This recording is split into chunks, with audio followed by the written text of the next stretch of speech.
Wheatley, and welcome to episode 192 of the Weekly podcast. Thank you very much for joining us wherever you are doing so. Thank you very much to Fiona Myrna for coming on last week to talk about physical therapy, performance coaching, ultimate frisbee, which is something that's, well, it wasn't new to me because I had a friend on before, but it's still an interesting idea to be a frisbee to turn into a kind of a world sport, and for Fiona to have won medals at international level for Ireland. So go and have a listen to that if you like the sound of it. You can support us on Buy Me a Coffee, link in the description, blah blah blah, all that stuff. This week our guest is a poet and the author of the memoir Pacemaker, David Toms. How are you doing, David? I'm very, very good, Derek. Thanks very much. Oh, listen, thanks very much for joining us. I'm very excited. Always thrilled when somebody comes on who I've read their work, and always have so many questions to kind of get stuck into from it. Obviously, and I Brilliant. know you know the first two questions because we always start at the beginning. Can you give us a history of your upbringing, please, David? History of my upbringing. Well, I was Mm. born and grew up in Waterford City, and I lived there till I was 18. And when I was 18, by that stage I'd realized I loved books, so I wanted to go off and study arts in anywhere. Basically, that wasn't where I was from, actually. Yeah. And Also at that time you couldn't do it in Waterford, so I went to Cork. I went to UCC for my degree, and then I ended up actually staying there doing a PhD. And after that, I moved away to Prague first. And when I was in Prague, I met the woman who's now my lovely wife, Miriam, and we moved to Norway 7 years ago. So we've been living in Norway for the last 7 years. So that's kind of that's my upbringing, or Yeah. that's my sort of potted biography, I guess you could say. We will obviously talk about Norway. It's quite an important kind of character, I'd say, within the book, because you Yeah. mentioned you talk about it quite a lot. Another question we always ask: when did you first become aware of mental health?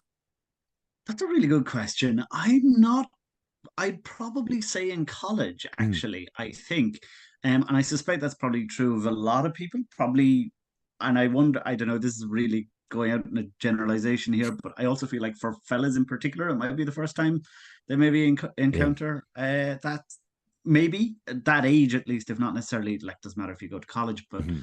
I think around 18, 19, you start to go, oh yeah, there's this whole other like inner life that needs to be taken care of as well as your body. And I think so. I think, yeah, that was kind of when I started to realize, oh, this is also a part of like taking care of yourself, is like minding your head, basically. I do. I agree. From my, asking this question to everybody, it does seem to be slightly later for guys than girls. I think Mm, the kind of general answer for girls seems to be around 13 or 14, and guys seems to be, like you said, maybe college age, the beginning of college at least. And girls will maybe suggest, and guys as well, with anxiety, for instance, it's something that seems to be felt, but not knowing what it is. So, you realize down the line, oh, this is what I was mm, feeling at when I was quite young. But it is yeah. interesting to kind of note that, women seem to kind of experience it, maybe not experience it earlier, but at least maybe they talk about it more. Yeah, I think, and I suppose that's the thing. Fellas are socialized not to think about their feelings, and certainly at least the ways in which you're allowed to express them are fairly limited, or Mm. or fairly kind of they're sort of cordoned off into specific spheres of life fairly early on, and then it's only later you realize, oh no, actually I need to be able to, whether it's with a trusted friend or with a partner or whatever it is, you kind of go, oh no, I need to actually be, or indeed a professional if it comes to that. Absolutely. And you eventually kind of have to know how to talk about it as well, because you have feelings, but I don't think you always know. Maybe you don't have the vocabulary yet. Yeah. Very often, you have to acquire that vocabulary over time, I think. Yeah. And that is true. And it's like, hopefully it is becoming an earlier thing where we start talking about them a bit more. So this is probably the most basic question that I'm going to ask you now, David. Okay, Why poetry? that is the least basic question you could Okay. ask. And I'll be honest, I actually, knowing I was coming on this, I was thinking about, why is it I do Mm, write poetry, or why and do you know, it's I love the sound of words. I mean, like, and that's the thing about me for poetry is not just you know, I don't I don't kind of approach poetry from the point of view of I've had this kind of nice experience and I want to write about it in a nice Okay. way, or I want to, what we call kind of lyric poetry. I mean, I do write some lyric poetry, but and more now than I used to. But what really engages me about language is the sound of it, is the sort of the long history of words. I really love etymology, and the ways in which that then has all these resonances across time. So that's kind of why poetry. I think I loved um, when I was sort of first being introduced to poetry in school and stuff like that. What I loved was the poetry that had like sound, and Mm. that I'm thinking about like Funeral Blues. Was one of those early poems that we probably did junior cert, and I was like, yeah, like I loved how it sounded Mm. as much as what it was like about, quote unquote. So that's and that's always been the thing for me. I've always loved music as well. So that bit where what you're hearing means as much as what the words are saying, as that's what I love about poetry. Poetry can be so many things. It's not, it can be visual, it can be sonic, it can be all these different things, and I think that's what's really thrilling about it, is that it's kind of so open-ended in some ways. It's what a poem is when you see one to some extent, but it's not just that. There's so many open-ended possibilities with a poem. I think I that's what I think, love about yeah, I think people maybe um, probably got off on the wrong foot with poetry when they're young. Because it. maybe Yeah, you were obviously immediately attracted to something that you were being shown in school, and I mean some people are immediately put off by the idea because it's in school, it's by a teacher. yeah. I think for me the thing is that so much of how poetry, there's kind of, well, then this is a problem generally, I think, with how literature is taught Mm. as a whole, probably until you were older and doing it for your own enjoyment, is that like there's this kind of like, there's an answer, right? Or at best you have a teacher who says like there's no right answer, but there's definitely a right or a wrong answer on the test. Yeah. And I think that's a big problem. So I think people tend to read poetry as if they're puzzles, rather than thinking about, well, how literally how does the sound of it make me feel, or how does the way it's spread out on the page make me feel. People aren't really introduced to that side of it, if you like, the mechanics of a poem. Like all they're concerned about is these are a set of words. It's kind of like undoing a translation, because it's Mm. like they're saying all this, but this isn't what it really means. But sometimes with a poem, those the words are what they mean, and it's not like the hidden meaning that matters anyway. It's it can be just the texture of a poem. It can just be the way it sounds. I don't think, and I think that's a real shame that so much of poetry, the way it seems to be taught, is so much about what's the meaning that you're not Mm. seeing, rather than what what kind of instinctive or like visceral reaction does this poem make you have, because it's this combination of sound and word and image, and it's all these things all at once. I think it's a real shame that there's not more emphasis maybe on that. But it's one of those great things. A couple of years ago, I ran a poetry reading group here in Norway, and it was reading mostly British and Irish poets. And it was great because a lot of the people in it were people who had never studied literature, like at a Mm. university level or anything like that, but were interested in it and wanted to do it. And like, having to kind of, I suppose, help people unlearn the instinct to read a poem as if it were a puzzle that needed to be Yeah. solved, I think is very, very telling, that like that's just how we think of poems for the most part, is as puzzles that need to be solved, rather than as kind of experiences that have their own value in themselves. Yeah, what I think is a kind of unfair in poetry, the way I used to look at it, I suppose, but the way some people look at it is in poetry is all thrown into one word and it's all just poetry, whereas music is divided in genres. So it's like Mm, I'll dismiss classical music, but I'll listen to grunge or or the other way around, whatever it might be. But it seems like Sure. with poetry, it's like, well, it's all one thing that I'll never understand. But clearly, there's all types of different poetry and different poets out there, but people won't really delve into it because they've already dismissed it as something that they don't like. Yeah, I think that's kind of I mean that's an interesting point that because there are so many different types of Mm, poetry, but I think there's an assumption we see, and this is the thing, I think so many people assume that all poetry is of a particular kind. mm, Now the other thing is like actually going out and finding poetry is not necessarily all that easy.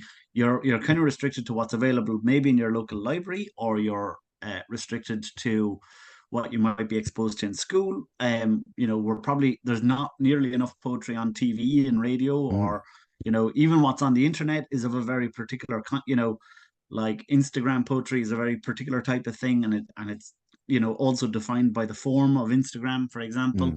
mm, So it can be hard to find the poetry that you like. But I kind of feel like there probably is, if not a poetry, there's probably poets that everybody can get on with. But it's not necessarily easy. And it's not necessarily accessible in a way that, even despite the best efforts of a poet or a poetry publisher, you know, the the odds are sort of stacked against poetry, I think, in that respect. And there's a perception that it's not as easy. And again, I think that goes back to that thing. Like, there's this idea that like it's really hard mm. to get into poetry because you have to be understanding it on some like you know additional level. I mean, eventually, yeah, you probably will, but at the start, and it's like with music, like I don't know a lot about music. I know enough about music, and you deepen your understanding of things over time through exposure. And I just think that if you don't get that chance, it's really tough. Like I was really lucky once it was kind of realized I was into poetry. I remember when I was in my like leaving cert year, I did a creative writing course at the Waterford Youth Arts, so it's like a Mm. community run thing, and I did it for like 8, 10 weeks every Saturday morning for like 3 hours with this great guy called Jim Daly. He was a local poet in Waterford. He's passed away now a good few years, but like Jim Daly would come in and he'd be like, "Here's a this poet you've never heard of, and like this is why this is really interesting." And it was great, and it was great exposure to like there's all this stuff out there, and you're only scratching the surface. And it's like that. It's like going into a music shop, or like Yeah. going through Spotify or whatever, and it's like there's huge amounts of stuff Mm. there, but you just have to kind of dig around in it. Yeah, I was listening to Bernie Taupin. If people Right. don't know who he is, he's the lyricist for Elton John, all those big hits. But he was on a podcast, and a Mark Maron podcast. Mark Yeah. Maron asked him like, "So are you a poet?" And he was like, "No, no, no, no, no." Very kind of, maybe a little bit over the top with how dismissive he was. He says, "I'm a storyteller," but then I was kind of thinking, I understand that because a lot of songs are kind of follow stories and, Yeah. like Rocket Man or things like that. But at the same time, is there not storytelling in poetry as well? I mean, there is, Yeah. and again, that's one of these things of like, yeah, of course, certain poems are more like narrative driven than others. I mean, like when I think about some of the stuff I was writing maybe 10 years ago, it really wasn't narrative driven. I Mm, mean, I don't know that what I write now is especially narrative driven, or I think I personally at least try to resist a lot of that sort of like I'm still to some extent kind of concerned about, I don't know, texture and things like that right. Yeah. personally.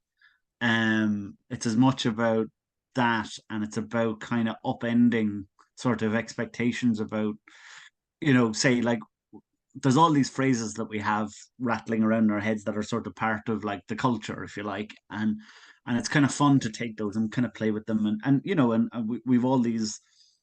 There's such a rich body of language and text that we all have kind of available to us. It almost seems kind of mad to not play with it. And I think Yeah. that's the thing I kind of like about poetry. It's a bit of a sandbox for like pulling words apart, splitting them up, just kind of exploding them. There's all these things, there's kind of a whole kind of toolkit of things that poetry teaches you. And in terms of what you can do with words and with meaning and with narrative and with story, even. And I think that it's really nice to have a space where you can kind of do that. And Mm. really, maybe that's one of the great things about poetry. Poetry still is, at least has the potential to kind of resist a really commercialized approach to language. You can really, you can kind of exist outside like the pressures of like a marketplace to some extent with poetry, which I think is really important. Because poetry books don't sell a lot. They're often the smallest section of a bookshop. Some Yeah. bookshops don't even bother with a poetry section because they sell so little. Most poetry sales happen directly at readings where a poet is present, Mm. reading to people and like selling their books directly into the hands of their readers. Like, poetry books maybe sell 100 copies. You've huge, massively famous poets, but like they're like a tiny Yeah. strata of the whole thing. And I think that's one of the great things about poetry is that it's not necessarily this hyper commercialized thing. And I think you can actually, yeah, you can. It's this big sandbox that we're all Yeah. kind of getting to mess around in with language, and I think that's really thrilling. I think it's really, really great. Of course. Yeah. No, absolutely. Like the experimentation of it all. Um, what brought you to Norway then? So, well, what brought me to Norway was my wife Miriam. So Yeah. we met in the Czech Republic. So I basically I so essentially I graduated out of my PhD right in the middle of kind of the worst years of the recession, about 10, 12 years ago, well, 10 years ago. And I was kind of scrabbling around for work. There wasn't a huge amount. I thought I was going to be an academic. And actually, this is an interesting thing, which I've kind of hit on recently, I suppose.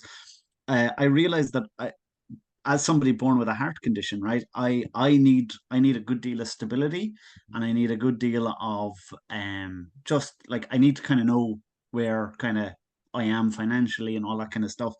And so I had gone on this kind of path where I was going to be um I was hoping to be an academic historian, and the academic job market, particularly 10 years ago, and probably even still, very, very precarious, very, very difficult to get permanent work, or even to build up to getting permanent work, very, very hard. And I kind of thought, I need something much, much more stable. So initially I moved to Prague without much of an idea of what the hell I was doing because I had friends there. And I got some teaching work doing teaching English, different things like that. And I happened to meet Miriam while I was there. She was also kind of doing the same. She'd just finished her degree and she was kind of taking a year out teaching English, kind of hanging out. And she told me, "Look, I'm moving back to Norway. I'm going to do a master's. Feel free to come with me." And so I did basically because I didn't really have a lot of better options at the time to some extent. And no, I mean, obviously, like we at that stage we were together over a Yeah. year. We'd like been living together and stuff like that. But like, she was like, "Look, Prague is not where I'm going to end up." She's like, I want to move back to Norway and I want to do this masters." I was like, "Okay, yeah, sounds great." And I moved to Norway, and I probably didn't plan it as well as I should have, and I kind of arrived here with very little of the language, and I had to build myself up over Yeah. time. And it took a while for me to kind of find my feet here, definitely, which was also challenging. There's no doubt about it, but we've been here now, yeah, 7 years, so and we're pretty happy here, yeah, Yeah. As yeah, much as as much as Norway plays a part in your memoir, yeah, Pacemaker, so does walking. So yes. it's a massive thing to you. Um, what does it give you? Like obviously physically, but also mentally, and maybe even creatively. Yeah, walking's a funny one. So walking was one of those things I started doing. So again, and this is one of these things.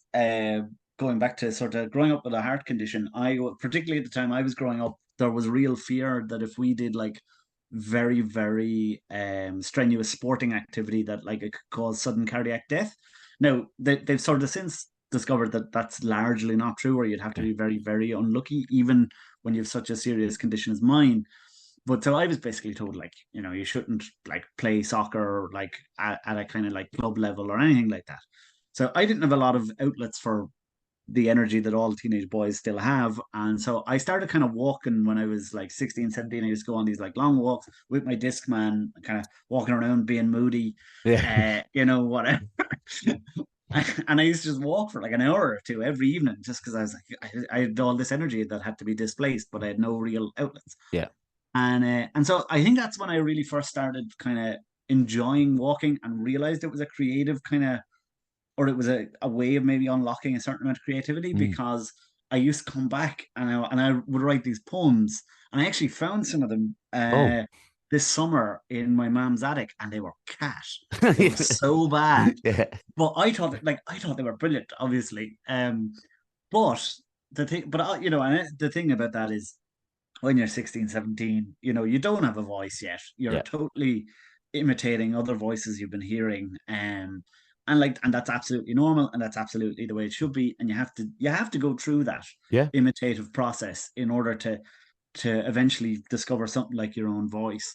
But that was kind of beginning of walking for me. And then, I didn't probably do it as much during college and stuff like that. But once I'd moved to the Czech Republic, one of the things about the Czech Republic is has this incredible train network. Oh. And so you can get to all parts of the Czech Republic really quite cheaply. And there's loads of hiking trails, and the thing about most people's uh, experience of Czech Republic is obviously enough, like Prague, Brno, Mm. places like that. But it's quite a big country, and there's quite a lot of nature, and they're really into their nature. So I started going on like weekend hikes in Mm. places, and I kind of started to fall in love with walking again that way. And then you move to Norway, and like Norway again, very big culture of being outdoors, being active, being out in nature, no matter the weather, really. And so it's just, and now for me, they're so interlinked, I kind of can't even distinguish them. Mm. And creativity and walking, and just clearing your head. Yeah. Like, there are times when it's one of the best ways to clear your head. There's just no getting away from that. When you're annoyed at stuff, or you feel like you're cooped up, like just going out and walking if you can. Just it's and I suppose that's the other thing. I do sort of also realize, obviously, there's a certain not everybody is mobile in the way I am Yeah. either. I'm very lucky to be mobile as much as I am. Whether you have a heart condition or some other form of disability. But for as long as I can walk, I'm going to be walking. Yeah. Yeah, no Um, doubt about it. yeah, exactly. And there was at the beginning of your book, you talk about a walking stick. Yeah, So when I started reading it, I didn't know where I was going, and then as I started to read it a bit more, and knowing from the back of the book what it was, the small summary of what the book was about, yeah. I was wondering. Then I was like, am I smart? Do I know what he's saying with this? Well, I thought, I know, is this an analogy for a pacemaker, or is this the heart on? Yeah. I don't know if that's what it was, but it drew me in so much. And I was thinking, how did I get so drawn in by someone talking about a walking stick? What were you trying to say with that? I think so. What I was trying to say with that, that's a good question. You're probably the first person to ask me that, I think, in some ways. What I think I was trying to say about that is, like, if you think about a walking stick, right? If I say walking stick to most people, like, they're going to think frail, old, those Yeah. kind of things. But the interesting thing about walking sticks is, and this is what I mean, like the deep kind of history of something like a walking stick is that it's also like a bishop's crozier. It's also a shepherd's staff. It's Hmm. it's a wizard's staff. It has, like what we think of as kind of this like symbol of frailty, essentially, is actually like kind of a sort of a weapon. It's Mm. it's a way of conjuring magic. It's all it's all kind of maintaining your flock. It has all this sort of really incredible resonance that normally is just now reduced down to, oh, you're old and you need a Yeah, walking stick. it's true. Yeah. And I think what I was trying to do was to explore that. Maybe, I was Mm. trying to figure out, right, well, why have we transformed what was essentially a symbol of power into a symbol of frailty, maybe. Mm. I'm just, I kind of I developed these kind of weird obsessions, so I just start like looking up as many references to walking sticks back through time as I Yeah. kind of can, and you kind of go, oh wow, this is really amazing, you know. And some of that is just, and then it's not even, and again, so it's about the accumulated effect rather than like I'm not just trying to hammer home like a point. Yeah. I'm also trying to get you to kind of get the texture of like how walking sticks would feel in your hand if you thought about them differently, maybe, you know. So yeah, that's kind. I think that's what I was trying to do, and that, you know, that is probably a more coherent answer that I can give now than I could have given probably a year and a half ago when I was finishing writing. And that's sort of and the description of it, and we were talking just before we came on, and I was talking to my Mm, mom about this yesterday. How a poet writes long form like is a lot different than I think people who are used to writing long form, the way they write. There's the descriptive nature of, especially those opening um, pages about the walking stick. I think that was what drew me in, the actual language and the way it was written. And then the yeah, actual what you were talking about was kind of almost secondary, and not in a bad way. yeah, It was just that yeah. I was so drawn in by the way you were using the words. Do you have you noticed that before about poets, the way they can write kind of differently in long form?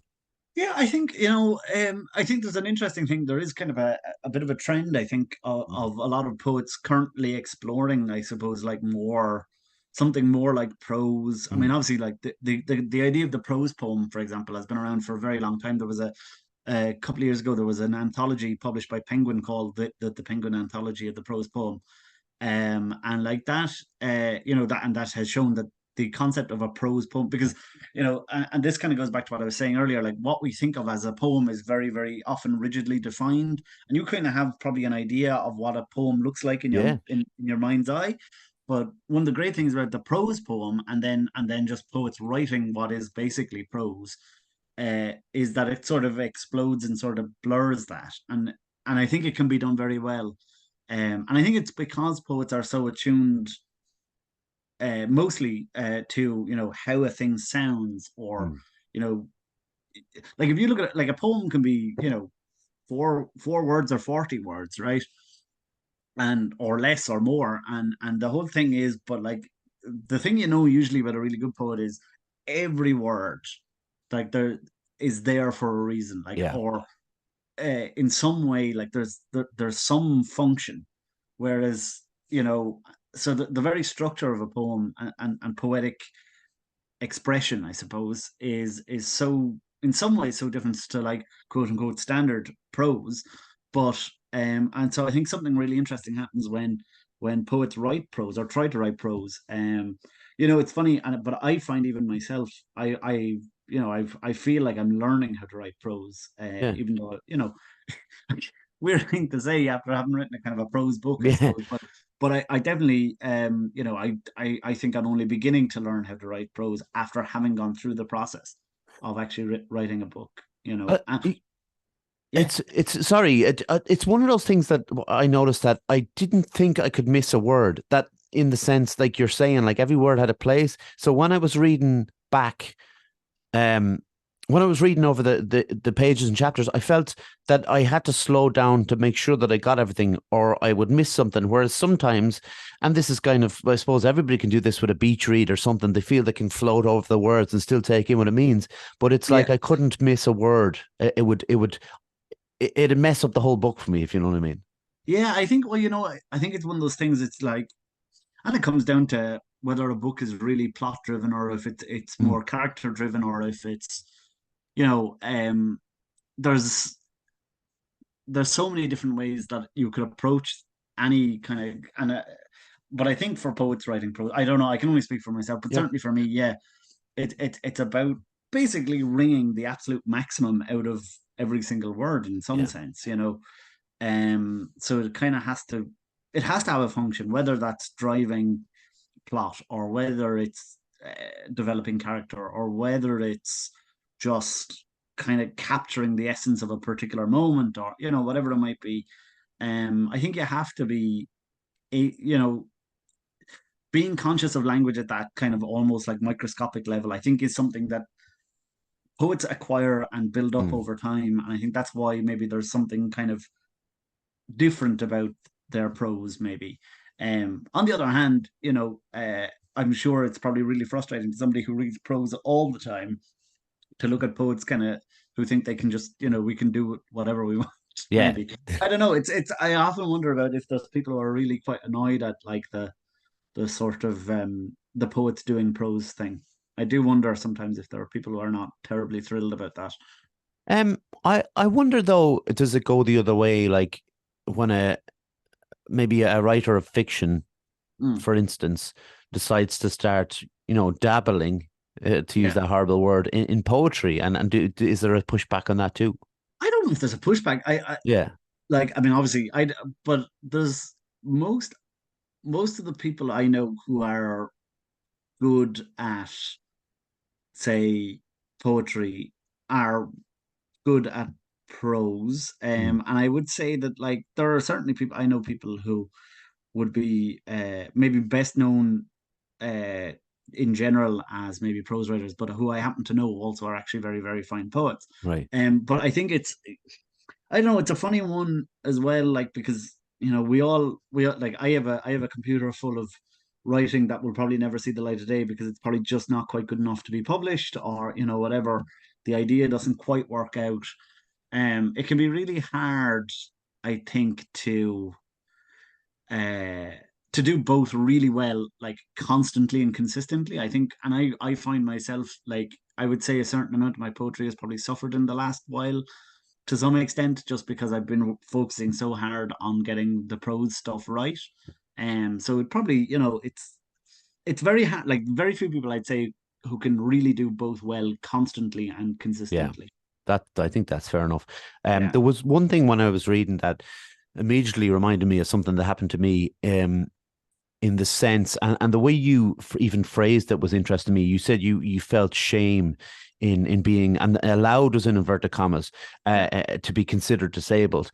Yeah. So just to give you some context, because people will know, listen to the podcast a lot, will know I had a breakdown when I was 27 and I Yeah. was diagnosed with bipolar. And, I was, again, like you said, allowed to be considered disabled. But I did feel a certain amount of shame, and I still do feel a certain amount of shame Yeah. with something like a label put on. Like, um, shame is like people think of shame, the word, as a very, very big a big statement about something. Why did you feel you need to use the word shame, do you think? I think because so I think it's about what's sort of socially constructed. Mm, Yeah, well, like I mean, we live in a kind of culture of uh you have to be strong, you have to be you basically have to be self-reliant. Like that's the whole, like every aspect of our culture nearly is not concerned about like collective responses. It's about what you as an individual can do, or showing your strength as an individual. And I think if you create a society that, and like this isn't like specific to Ireland by any means, this is like I would say in my experience, a lot of countries in what we describe as like the global north or mm, whatever, like there's a real like insistence on you are your only you're the only key to you doing well in life, right? And that's just not true. But that's the narrative that is like coming at us from TV shows, from like music, even from all aspects of life in some respect. And so it's so saturated in the culture that like anybody who basically says, well, actually, no, I can't do this myself. Actually, no, I do need help. I do need support systems in place. I do need structural help to simply live. It's actually quite shameful to have to yeah, say that, and to be so explicit about it, because we've made it a shameful thing. And it's not that it in itself has any inherent shame in it, but if you create a society where the individual is both the solution to everything and kind of also the sort of the end goal is the kind of individual who can do everything for themselves, can get ahead, can work night and day, can earn loads of money. And when you create a culture like that, where that's the only, and productivity is the main thing that's valued in people, it's very shameful to say, actually, I'm not able, or I can't do this. So I think that's why you have to talk about the shame of it. And it's not that you necessarily maybe, uh, any shame you might feel. I think it's really important to know that it's probably not like in you, but it is like to some extent imposed on Yeah. you because of the society in which we exist. And I think once you kind of begin to realize that a little bit, it maybe lessens that sense of shame. Yeah, it kind of hit me kind of deeply on that in particular. And obviously we've had different experiences in life, and Mm, when I had the breakdown, I thought of death a lot, and I thought about like mortality and kind yeah, of like where was I going, and you get like deeper and deeper into these things. But you talk about that too, obviously, in the yeah. book. And like when you were growing up and when you initially found out about your heart condition, when you were old enough to kind of realize what it was, like, Mm, is that something that creeps in quite early on? The thoughts of like something like you mentioned earlier on about you couldn't do team sports and stuff. But obviously, you were told you couldn't do it. But yeah. is that a bit heavy for someone so young to be already thinking about that, or did it come into consideration at all? Like, Yeah, I think when I think about it, like the the way like it took a while for it all to kind of click, I mm, suppose. But I remember being like 15 or 16, and like the doctors kind of saying like we don't really know what's going to happen to you in the future. Now, like obviously they were trying to say we don't know what's going to happen to you, and it could all be quite good, and it mm, will probably be largely okay as long as we kind of like monitor you. But when you're 15 or whatever, and you hear we don't know how long you're going to live, you kind of go, well, because at 15 you can't anyway really imagine the future that yeah, much, right? You can maybe imagine another 10 or 15 years in the future at most, I suspect. So, or at least I could. So I was like, oh well, what if I'm dead at like 25? Like you just kind of go into this kind of mentality of like, well, I'm probably not going to live that long anyway, or whatever. And you obviously try and like I tried to fight it, and I was like, that's probably irrational or blah blah blah. But like you and it, in some, I mean, it's a weird thing. Of course, it's sort of irrational, but it's also very rational to realize you're going to die. yeah, And it was really hard. It was really really hard to kind of reconcile the fact that basically, and this is true. What I eventually realized, this is true of kind of everyone. Like nobody knows mm, when their day is going to come. Like that's the thing. But I think that when you're younger and you're very aware of being different already, and particularly when it's not visible, say, so because it's not obvious that I have this problem, or at least I don't think it is. You have this internal thing that's going, yeah, you don't know about your life expectancy, and mm, they really have no idea, and they can't give you any kind of straight answer about it.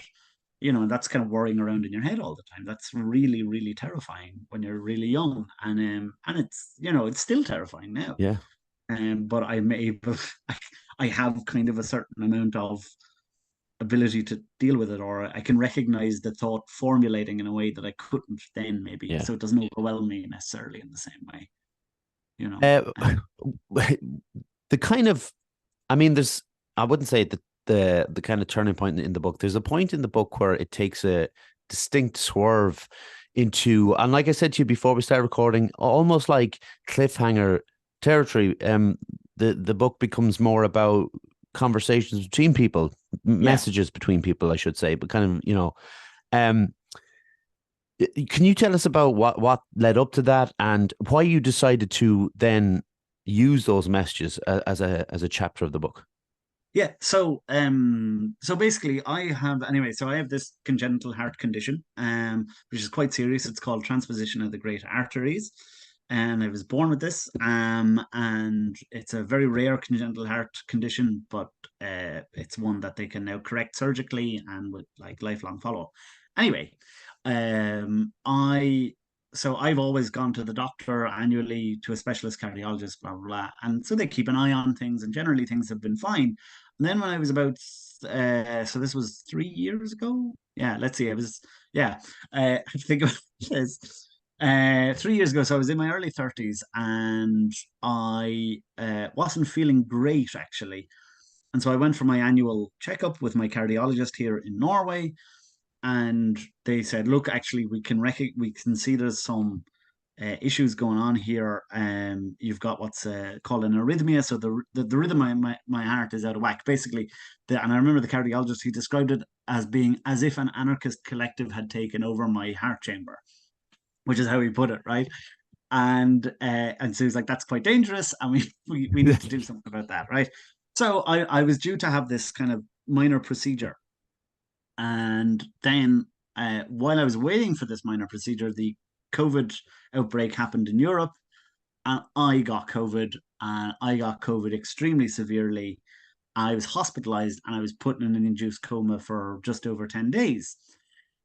So, not great. And I basically almost died. And so, subsequently, what happened was obviously I did survive. I'm here talking about it now. But a few months after that, I ended up having to get a pacemaker. Yeah. But when it comes to writing, so I decided I wanted to write about living with a heart condition after this, because I felt like I had to really. And when it came to writing the book and writing about that part, particularly where I was put into an induced coma, and I was thinking about it, so I had this really wild hallucinatory kind of experience during that, because I was on an awful lot of drugs and I was in an induced coma. And it's very common, apparently, for people to basically have like very, very vivid nightmares when they're in induced comas in ICU. So and that was quite scary, and it was kind of hard to write that in a way that really conveyed it properly. Mm. But the other thing is, obviously, I was having that experience, but everyone else was having a totally different one. And so my family in Ireland, who couldn't obviously travel because it was COVID, and it was like literally March 2020 and nobody knew what the hell was going on. And my wife was here, and it was just very, very tough for her. And so obviously my family and my wife and things were texting every day about like updates about me and stuff like that and how it was going. And like there were days when it came close to the line, and so when I'm sorry, I've taken a long time to explain this, but Oh. basically, what I realized was when I was writing about this, my not being present in the conversation was really important, Mm. because I felt like I was having this wild hallucinogenic kind of experience that had nothing to do with reality, and they were the ones experiencing what was really happening to me. And so after I got better, I had eventually asked them, could I see your messages about, those 10 or 11 days? And they said, yeah, absolutely, when you're ready. And I had to build up 6, 7 months before I was like psychologically in a Mm. place where I could even read those messages. And when I read them, I was like, wow, these are, really powerful. And I was like, can I use them to help tell this story? And thankfully, my mom said yes, my wife said yes. Because at the end of the day, it was private correspondence between them. Yeah. They could have easily said, like, look, we're not comfortable with that. But I think they understood that once I kind of said, like, I feel like this is the way to tell that story, was because it wasn't just something that happened to me. It was something that was happening to them as well. And I felt that was really important, that, because when people are sick, or when people are dying or any of those things, you know, it's not just happening to one person. Like, Yeah. and that goes back to what I was saying as well. Like, uh, we don't actually live atomized, individualized lives. We are actually connected to people and to structures, and something called a society. And I think it's really important to be able to show that in writing. Actually, I think it's really important that not everything is about individual experience, but actually there is a collective experience that's also going on at the same time. It's one thing, the fact that the subject matter is you and how ill you are at the time, but it's the Yeah, fact that the messages are so raw and they're yeah, obviously instantaneous. They're just being put out there yeah, as the people are sit like your wife is where she is and your mom's where she is. It's that's I guess, like, there's obviously both things make it particularly, what would be the gripping's not a right word, because we're talking about somebody who's on a, in a coma, but sure. you know what I'm trying to That is say. gripping. Yeah, it's gripping in not a nice way, but in a way that, Yeah, like, you're kind of holding on to something through two people, say, who are like really at the end of their tethers, really. Oh and yeah, yeah, it's so personal, like, and that's what I was going to ask you, and you answered it already, but about, first of all, they're deciding that they would let you use them, but for yourself, like, to go through them and then decide to use them must have been a hell of a decision too. yeah. I mean, it was really, this is one of the things about writing that book. I mean, it's been brilliant because it also helped clarify. Obviously, it helped clarify a lot of my feeling because I basically had post traumatic stress disorder afterwards, which is also a very common side effect of anybody who comes out of ICU. It's extremely normal for people to have PTSD afterwards, and I did, and I had to like get the help of a mental health professional, Mm, and like that was really important that I did that and that I didn't try and just I mean, initially I did. Of course, I was an idiot, and I was like, "Oh no, no, I'll be fine. I'll be fine." And of course, I was not fine. And how could anybody be fine? Um, and eventually, I did go and see a mental health professional about it all, and I was also writing the book at the same time. And like I say, like it took me months, months and months and months, because people had said to me, "Look, we have all these messages, and we'd love to show you, but only when you're ready." And yeah. I had to wait a long time before I knew I was ready, and it was you know, and it's the funny thing about writing a book about it. On the one hand, it was both deeply kind of obviously it's very, very like in a weird way, slightly re-traumatizing because you kind of Mm, have to relive moments in order to be able to write them up. But in another way, by making it into like essentially a project that I was doing, that I'm writing a book about this, it sort of helped abstract it as well, and which was the only way I was able to get through it. I was able to kind of compartmentalize it and say, like, in a way, this happened to me, but now it's a book. yeah. And so now that it's a book, it's sort of less like I'm not carrying it in me in the same way, I think. And and like, yeah, those texts, I mean, I remember just reading them and just being like, I was kind of devastated, to be Yeah. honest. Just thinking about like and that's the thing as well, uh, just thinking how helpless they obviously felt um, was kind of, but it was important for me as well because I think, when you're sick, you kind of are a bit selfish, Of you're like, course. oh, poor me. But like, it must have been really tough for them to just be like, especially when it was COVID, Yeah. and it was early COVID, and like, there was no visiting, there was none of the things that would normally make a hospital experience even vaguely bearable. There was just he is there in this room, I'm there in this room all by myself. Like my wife at the time, we were renting an apartment actually not far from the hospital. Weirdly enough, Mm, she was no more than a 15-minute walk, but she may as well have been in another yeah. country. Do you know what I mean? Like it was a totally bizarre and totally unusual hospital experience as they go. Yeah. And so for someone who, experienced PTSD from it, Yeah. you then have to go back to have your pacemaker fitted. Yeah. Um, you Loads of know, crack. yeah. I mean, so how does someone mentally prepare for that after having the experience they had? So, the funny thing about it is, it was easier. Okay. It really was. And I almost feel like because it was about a heart thing, Mm, like you know what I mean. I knew the score to some extent. And I also knew the score on the ward that I was going to be staying at. So I kind of like, like, and some of the people who were some of the nursing staff would have been the same staff. Now we had the weird thing like where I would be talking to certain nursing staff and they'd say, "Oh, you don't recognize me," and I'd mm. say, "Well, no," and they'd be like, "Oh yeah, because I had a mask on 3 months ago Oh when you were yeah. passed," and but they would say to me like, "I was minding you when you were recovering from COVID and Mm, stuff." But the other thing is, and this is really basic sort of stuff, but I think it's something particularly if you're in a kind of chronic health community, if you like, you also learn how to do the hospital. mm. So like I like downloaded loads of shows on HBO. I had loads of podcasts. I brought books. You kind of go, right, there's going to be a lot of long, boring days Yeah. here potentially. So you kind of you load up with distraction. So like it was weird. I kind of I sort of knew it was like packing for a holiday in a weird way. You're like, what am I going to need? How am I going to Mm, stave off the boredom? How am I going to all that kind of stuff. So it was a little easier. Yeah. Now, I actually ended up back in a hospital earlier this year, which was completely unexpected. It was only for one night, or actually, it wasn't even for a night.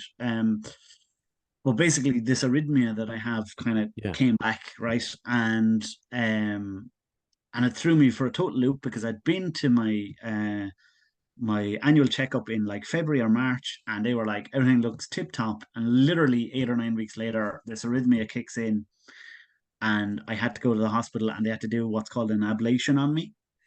And like that really threw me for a loop, Mm. honestly, for a few weeks because, um, I thought, okay, things are different now, and I've kind of more of a handle on everything. And then suddenly it just happens.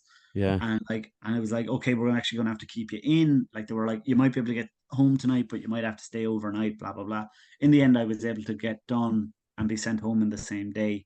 Right. Uh, and that was really nice because they will, they'll try and not keep you in if they don't absolutely have to.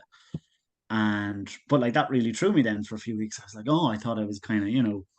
overall this, and then it all kind of comes up again, and that's what living with a chronic illness is like.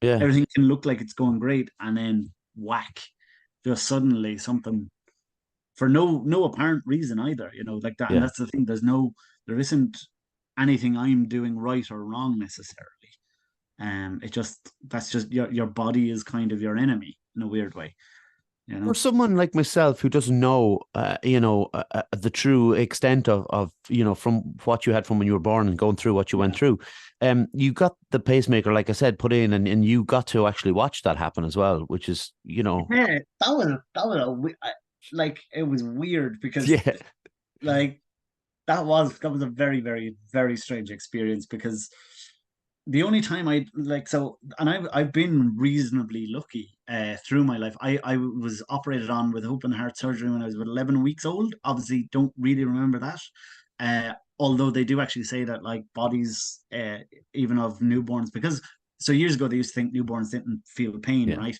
But we know that they obviously do now. So obviously there's a certain amount of probably like physical trauma in my yeah, body from being operated on that early, but obviously, mentally, never knew about it. Kind of didn't happen in a sense. Um, and so it was only when like I say, like 3 years ago, when I started to kind of feel a bit sick, that this was the first time I really had to like undergo any kind of procedures again.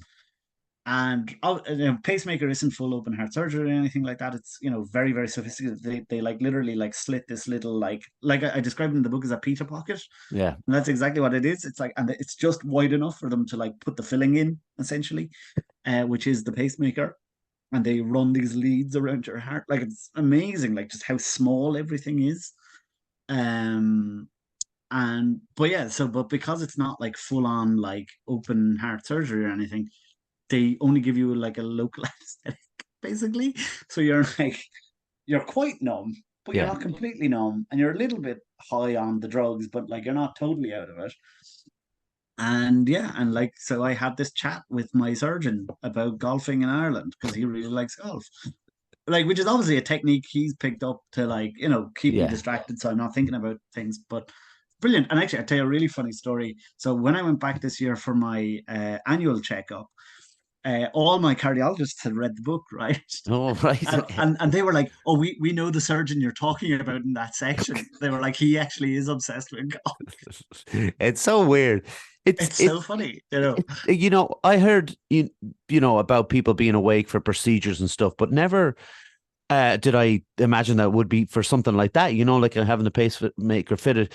When the pacemaker goes in, like, and why you're getting the pacemaker, the reasons Yeah. for it and stuff, but did it ever cross your mind like that this is it now, I'm sorted, or does it run deeper than that in you?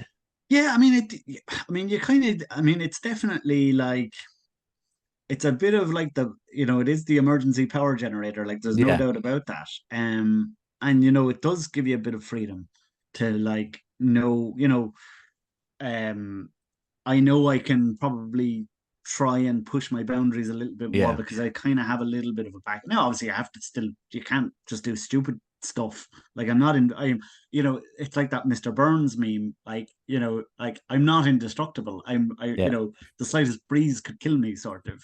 yeah, Um, there's an element of that, but on the other hand, it does. I mean, it gave me my confidence back in a big way. Like Yeah, my confidence was shot, and it's helped give me back a lot of my confidence. I think, certainly when it comes to physical activity, of course. Yeah, and that's really nice. Uh, but it's you're always kind of like, oh, I don't know, how far can I push myself, or how far should I push myself, or how you don't want to be making stupid choices either, yeah, yeah, at the end of the day. But so you have to try and find your balance, yeah. um Not be completely irresponsible, but no, yeah, like, I mean, that would be very stupid, and it would tell very, very quickly with me. yeah, But I definitely feel like a slight bit of additional confidence now that I know that they've been able to help. yeah. Like it's like any of these things. Anybody goes under any kind of procedure, you do feel better. I think you should feel better afterwards. That's the point, you know. Yeah, but there's a thing, we mentioned it before we start recording again about Mm, having all of this since you were born and dealing with this kind of stuff. You must have learned a lot about your mental health as you've gone along. yeah, and I would say, uh, you know, I I guess I've also had to deal with it, particularly in the last 3 4 years, in a way Mm, that, again, I think I could kind of get away with ignoring it for a long time, to some extent, or I could kind of bury myself in my studies, or whatever it might be.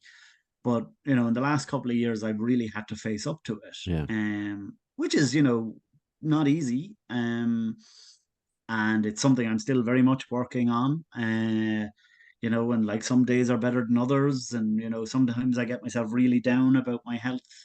Other times I'm like I'm invincible, and so you kind of. But actually, it's funny. There's also, as well. So I wrote my book and it came out, and another book has come out quite recently, written by two women, and one of them is a psychologist and the other is a social worker, yeah. and it's specifically aimed at the congenital heart condition kind of community, if you like. Okay, So people like me born with a congenital heart condition of one kind or another, and it's basically sort of like the book is kind of a toolkit for, like, here's what it's like living with congenital heart conditions, and here are, like, everything from, like, aspects of, like, cognitive behavioral therapy mm, to whatever.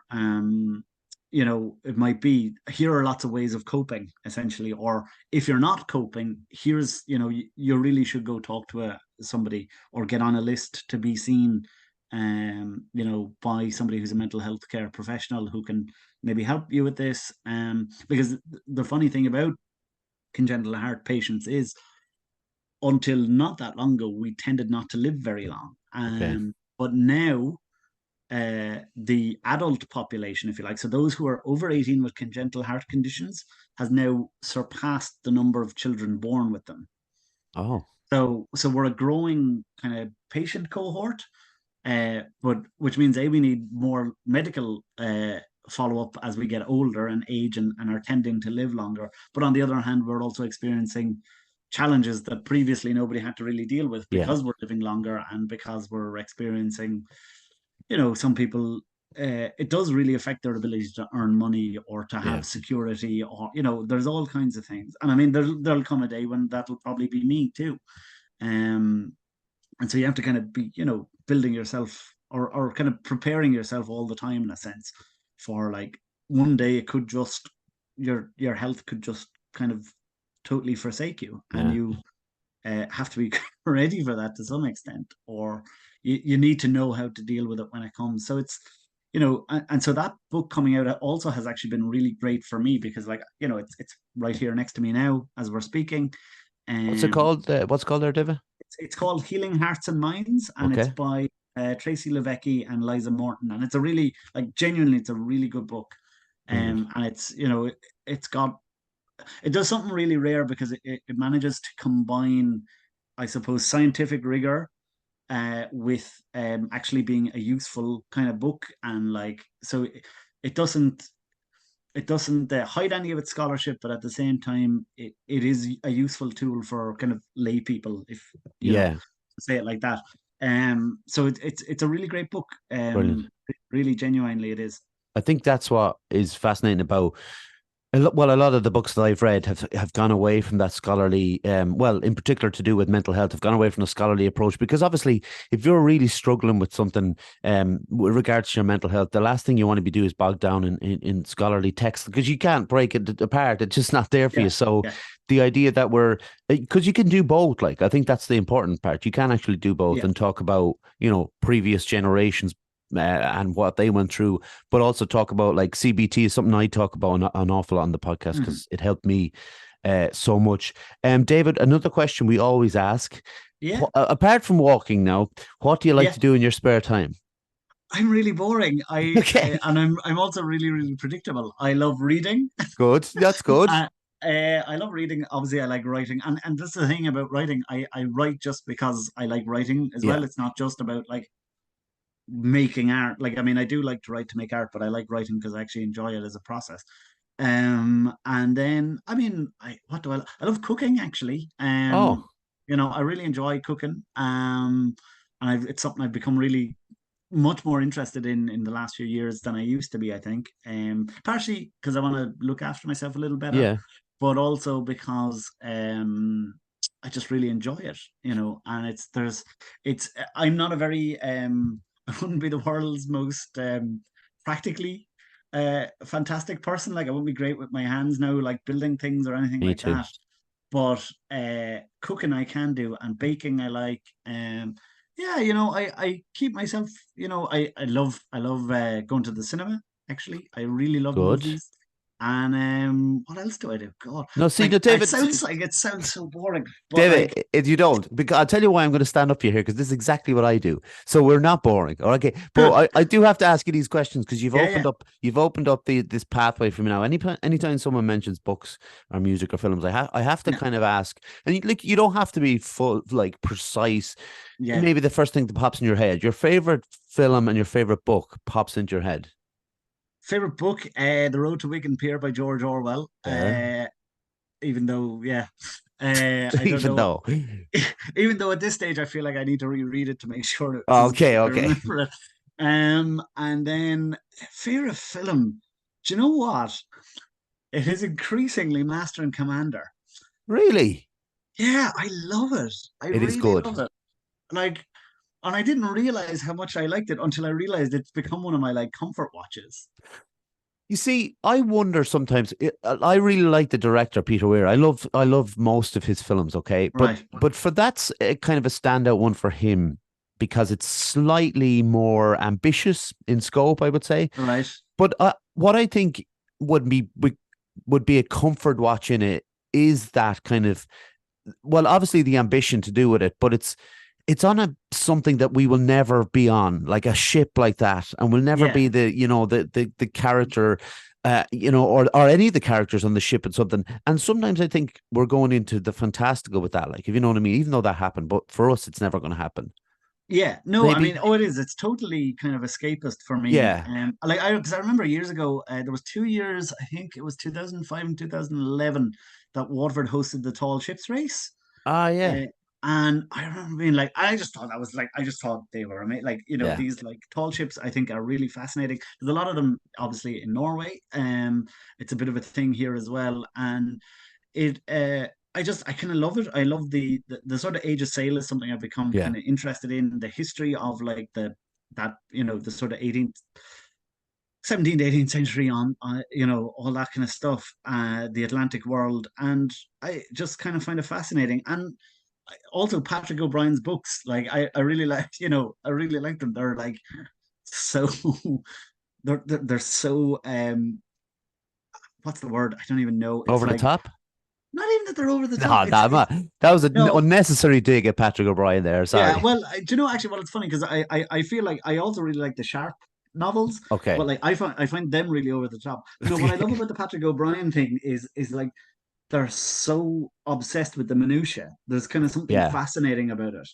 And Master and Commander, I mean, like I mean, I wish that had taken off more than Marvel movies. Just loads and loads Yeah. of Aubrey and Maturin movies would have been really Do you know great. what though? Do you know what I think? What really kind of, and this is a stretch now. This is kind of a hot take, if I Right. do say so myself.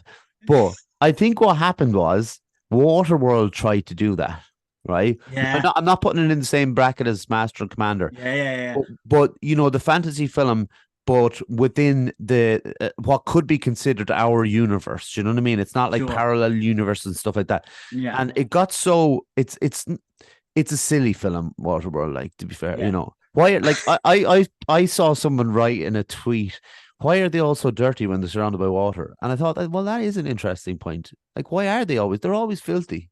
Yeah. The I water's just do. right there. I haven't seen that film since I Oh couldn't tell you. Jesus, leave it. I No, I'm sure it's terrible. it's Uh, but like I kind of remember thinking it was at least I remember whatever it was 10 or 11 probably when it came yeah, out, this yeah. and I was like I remember kind of going conceptually this is kind of interesting, but like obviously I wasn't as articulate as that, but No, I there's know. something kind of cooler with the idea. But yeah, I mean no, it was bad and it No, was here's but David. David, yeah, here's what you have to do, okay? Because you don't have to watch the film again. All you right, have to do is go onto YouTube and look at Dennis Hopper's clips on it. It's some of the okay, maddest acting you'll ever see in your life. Now you'll realize it. You won't at 11, but now you'll go, what was he doing in that film? I love Dennis Hopper. I think he's been great in some films. But what he was doing in that, I don't know. I think he ended up in the Super Mario's film as well. That really, the one with okay, Bob Hoskins and yeah, the live action yeah, Super yeah, Mario's. So yeah, that one. But yeah, just look up. amazing. It's brilliant. It's brilliant. But Okay, I'll have to check that out. Yeah, no, I mean, I definitely certain films. I'm like, yeah, I'm never gonna watch that again because it'll yeah, just ruin what I remember as a good experience, and yeah. probably is actually just terrible. You know, Yeah, it's an interesting way of looking at it, yeah, and it's probably a very safe bet not to go back to some of those that we've seen when we were young I, because we're the- not, our ages aren't too far apart. I'm a little bit older, but yeah, the films around the time directed towards 13 and 14-year-olds have not aged particularly well, I would say. no, I can't imagine they have. Listen, David, Yeah, you've been a fantastic guest. It's been thanks a so genuine much. pleasure. Listen, everybody out there should go and read David's memoir, Pacemaker. You can obviously get it in print or you can get it in the digital world if you want to get it there. Obviously, it's handier to get it there now, isn't it? Just to kind of press the buttons. But I prefer the pages myself. Yeah, I will have to say as a last note on this, the my publisher Banshee Press put such effort into making it such a beautiful book. I feel like if you can afford to Yeah. get the book, or even if you can't, your library should stock it. So Yeah. there's no excuse basically. Absolutely, and it's a brilliant and gripping read, and obviously very well written as we've discussed it all. Um, didn't need to put a spoiler alert. It's a memoir. You can't put a spoiler alert on a memoir, can you? I'm still alive. Yeah, well, we've ruined that Sorry to my part. enemies. Yeah, but listen, David, stick with me for one sec. I'll close it out and we'll No get it. bother. We'll get a quick photo. All right. Listen, Super. thank you very much to John Francis for doing all the tech stuff for me as usual. I always thank my mum, my dad, my granddad, Jared, and Calvin. Subscribe to our YouTube channel if you would. We're on Facebook, Instagram, and X. I hate saying that. I don't know why I see. I'm not going to be on. Every week I do this, David. I'm getting off Twitter, but I stay on there, just kind of hanging Yeah, around. we're all the same. If we're there all the same, we want to get off, but we never do. Yeah. We're also on Spotify, Apple, Anchor, Google Podcasts, etc. Obviously, for everyone tuning in today, thank you so much for doing so. And once again, David, thank you so much. Thank you so much. I really, really enjoyed doing this. Brilliant. Okay, everyone, as the title of the podcast suggests, I said I wouldn't say it anymore. Anyway, as the title of the podcast suggests, we'll be back next week. Take care. Bye.